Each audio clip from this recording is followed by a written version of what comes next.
Hey everyone, Samsung is back with a brand new addition to its mid-range lineup, the Galaxy A36. Is this the phone to look out for in 2025? I'm Will, and in this video, we're breaking down everything you need to know about it, from design to performance and everything in between. Design and build. Samsung seems to have found a signature look for their mid-tier phones, and the A36 sticks pretty close to that design philosophy. But don't be fooled, there are a few noticeable upgrades this time around. For starters, the display is larger, there's a new selfie cam, and the phone now supports faster 45-watt charging. One significant change is the use of Gorilla Glass Victus Plus on both the front and the back. That's a welcome durability boost. The camera lenses are now grouped in a single raised module, giving it a cleaner look.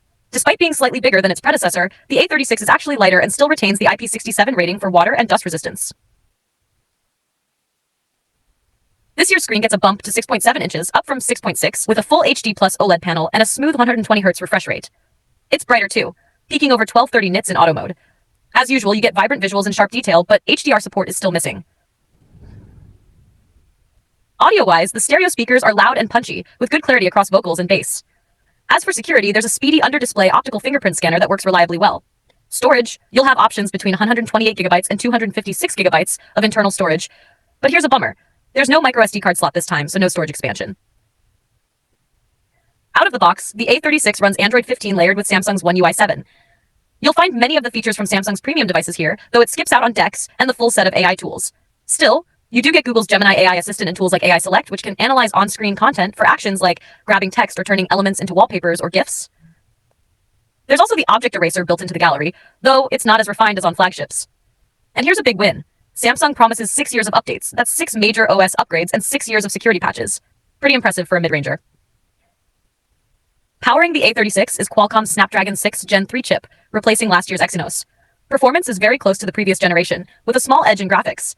It's not a gaming beast, but handles daily tasks and light gaming smoothly without overheating, even in stress tests. Battery and charging. The phone packs a 5,000 mAh battery, which gives decent battery life, though slightly less than last year.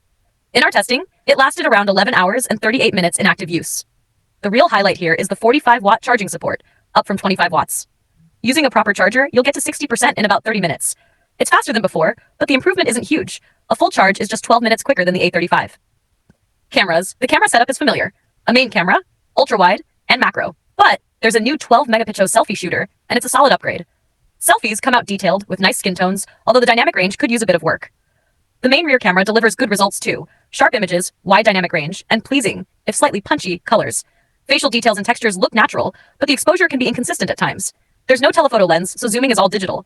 At 2x, the quality is still respectable, though not perfect. In low light conditions, the main cam can produce decent shots even without night mode. Turn that on and you'll see less noise and better highlights, though some details get softened. Ultra-wide and macro, 16. The ultra-wide lens is usable, though the image quality can vary quite a bit. Low light performance is so-so unless you manually activate night mode, which makes a noticeable difference. Meanwhile, the 5-megapixel macro cam is surprisingly capable, way better than the typical 2-megapixel ones you see on rivals.